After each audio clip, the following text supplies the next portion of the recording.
જ્યારે પણ બાજરીના રોટલા બનાવીએ ત્યારે મારે રોટલો વધારે બનાવવાનો અને આ રીતે રજવાડી રોટલો વઘારીને બનાવવાનો.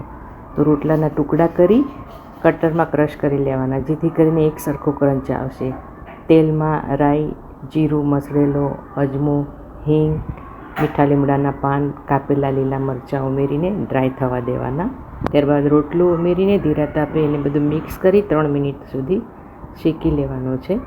હળદર, લાલ મરચું પાવડર, શેકેલા અધકચરા ધાણા અને શેકેલી અધકચરી વરિયાળી, સંચળ પાવડર, મેથી મસાલો, શેકેલા શિંગદાણા અને બદામ, કાજુ, પિસ્તાનું ભૂકું, તલ અને લાલ લસણનો પાવડર. મસ્ત ટેસ્ટ માટે કસૂરી મેથી અને સૂકી કોથમીર પણ ઉમેરજો. આમચૂર પાવડર ને ગરમ મસાલો. જો તમને ગળપણ ભાવે તો દળેલી ખાંડ પણ ઉમેરી શકો છો. બધા મસાલાને સરખી રીતે મિક્સ કરી ધીરા તાપીને 3 મિનિટ શેકી લો. બાજરીના લોટનો વઘારેલો કોરો રજવાડી રોટલો તૈયાર છે. Thank you.